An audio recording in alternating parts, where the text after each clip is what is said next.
Hello chess fans, this is Rick from Chess to Impress with coverage of round 7 of the 2018 Candidates Tournament held in Berlin in Germany.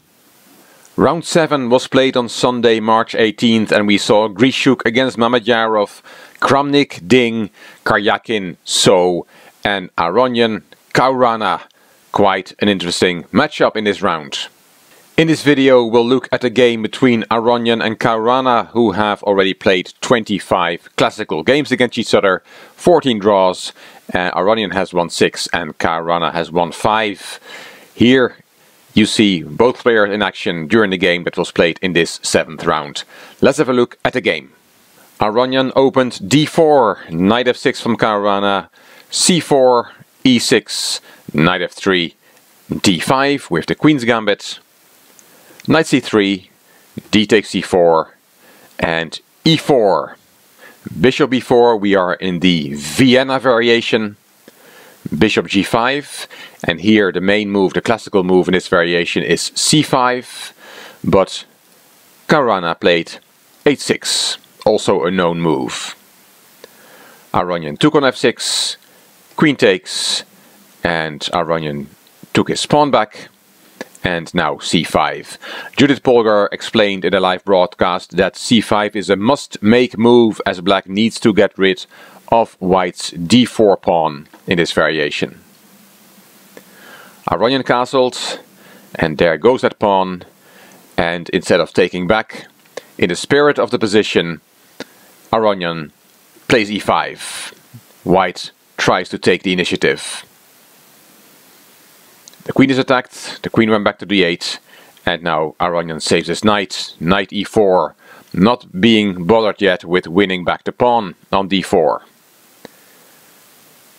Caruana castled, queen e2, bishop e7, rook a d1, queen c7, bishop d3, Caruana developed the knight, rook c1 attacking the queen, and queen a5.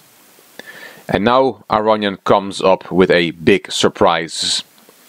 Caruana said afterwards that he had looked at a knight going to d2 or maybe knight g3, but Aronian corked out the move g2 g4. And Judith Polgar said, "The storm is coming." Aronian goes all in. He sacrifices the second pawn. He's going to lose this e5 pawn now. It's attacked by knight and by the queen. Caruana said that at first he could not believe that white would have enough compensation, but he found then later that it was hard to consolidate his position. But he was completely surprised by the move g4. He took the pawn, knight takes and queen takes, and black is now 2 pawns up. f4, kicking the queen, and this is the first moment that Caruana has to be really careful. He said, "I needed to subtly develop, and my first thought was queen d5, but that is not a good move because then there is a g5, and I cannot develop with bishop d7 because of g takes h6, g takes, and rook c5, which Caruana called a very annoying resource. And it is indeed. Of course you can take that rook, but if you do that, then there is the very strong knight f6, and that is a knight fork, because the bishop is no longer protecting the f6 square. So you cannot take the rook with the bishop, that costs your queen. The queen is almost checkmated, it can only go to take the pawn on a2, but then black will get mated. Queen g4 check, king h8, rook h5, you have to stop rook h6, so king h7, knight f6, double check, both the knight as well as the bishop give check to the king, king h8, and checkmate. So that's a landmine that Caruana had to safely negotiate. After having seen all this, he did not play queen d5, he played queen a5. g5 came from Aronian, he keeps going forward, queen back, and h4. Aronian commented that he thought queen d8 was a good move, And here he thought that instead of h4, he could play rook f3, with the idea to put that rook on g3 and start an attack on black's king that way. But he decided in the end to play h4. Bishop d7, black needs to develop his pieces. Aronian took, and here Aronian had expected Caruana to play f5, because somehow he did not believe in a move that was played in the game, which was g6. But Caruana believed in it and played it, g6. h5 from Aronian, he keeps going forward. He regretted this move. He said he should have played knight g5. And he said that actually, in fact, he called this the moment things turned in this game. He said it was a bad decision for practical reasons. After knight g5, I'm asking the questions. After h5, the move from the game, it becomes double-edged. King h8 was a reply from Caruana. And King h2, which Aronian afterwards called a bad move, and Caruana agreed. He said, yes, the king is quite vulnerable there. And he said maybe Aronian should have gone for h takes g6 instead. And they looked at this line, f takes g6, and then queen g4. And Aronian said, yes, he saw that, but he did not want black to be able to simplify the position with rook c8, offering a trade of rooks. And also both players agreed that after h takes e6, f takes, knight c5, that this game should end in a draw. And the engine agrees this is equal. But king h2 was played, and that was not a good move according to both players. Bishop c6 from Caruana.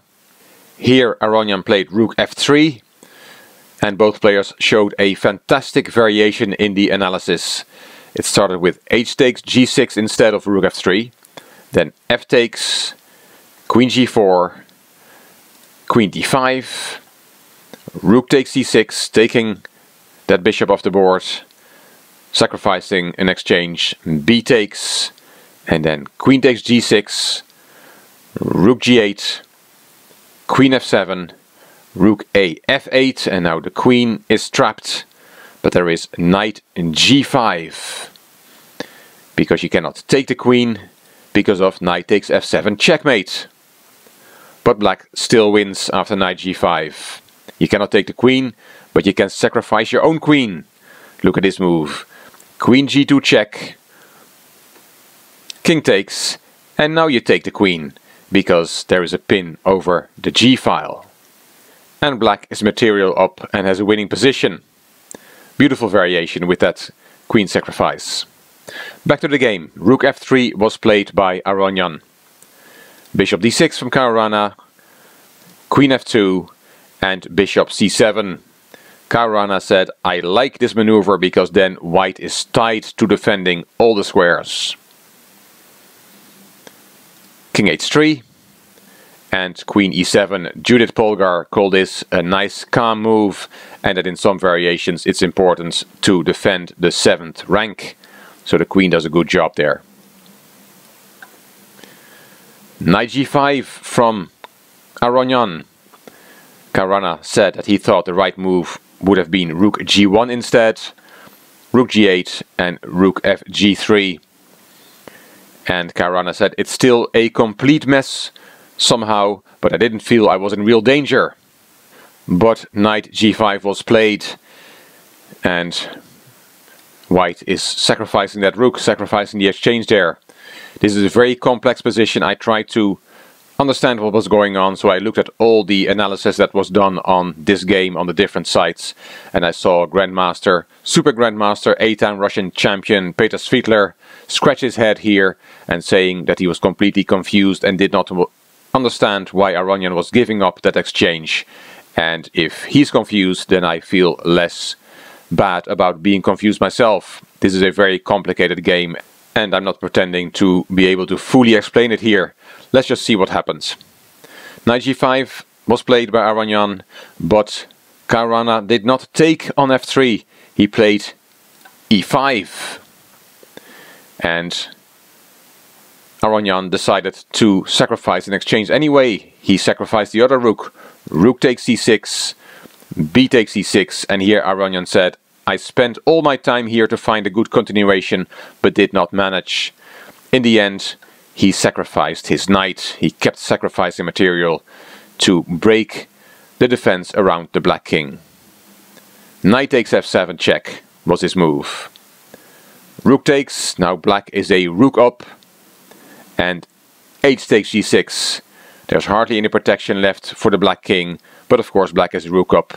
Here rook takes f4 is a very strong move, the best move, but Caruana played rook f6. This is a 30th move. Both players were in terrible time trouble, and it's such a complicated position that we have to forgive them for not making the best moves. Rook f6 was played, and then g7 check.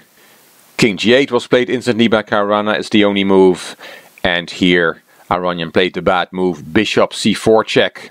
He had a beautiful draw, which he didn't see. Let's have a look at it. It starts with queen h4, and then if black plays e4, there is h7 check, king takes g7, rook g3 check, king h8, rook g8 check, rook takes, h takes queen, check, king takes, bishop c4 check, king g7, and queen g5. And now, what is this? Well, white has a perpetual, as it turns out. King h7, queen g8 check, king h6, queen back, king h7, and we have a perpetual. And when Caruana saw this demonstrated in the press conference, he said, "Oh wow, that is beautiful." But bishop c4 check was played in the game, and that was not a good move. King h7 from Caruana, and now queen h4, but it's too late, because now e4 works for black. Rook g3, bishop takes f4, white promotes, black gives back material, rook takes g8, bishop takes g8 check, wins the rook back, but after king h8, rook g7, that is white's last resource. Black still has to be very careful, he can still go wrong here. Aronian had hoped for queen d6, because then it is white who wins after all. This is the variation. Rook h7 check, king takes, bishop is the only move, then queen g4 check, and if you go to f8, then there is queen c8 check, and checkmate on the next move. If after queen g4 check you don't go to f8 but interpose the rook, then there is a very nice move, rook g7 check. And if you go to f8, there is the checkmate again, queen d8 and checkmate. So after rook g7, Caruana had to sidestep that trap, and he did. He found the right move, the strongest move in the position, queen f8, and now black wins because white has no more resources. Here Aronian let his last seconds tick away, and then he extended his hand in resignation. Black's threat is to take on h6 with the rook, protected by the bishop, and that's a skewer that wins the queen. And if you step out of that with king g2, then there is rook takes h6 anyway, and the queen is hanging, and this rook is hanging, and there's nothing more to play for. Black wins. Aronian said, "I think the position was very interesting, but then I butchered the position in usual style. It was a tough one to take for him. He went all out, but it backfired, and Caruana booked his third win of the event."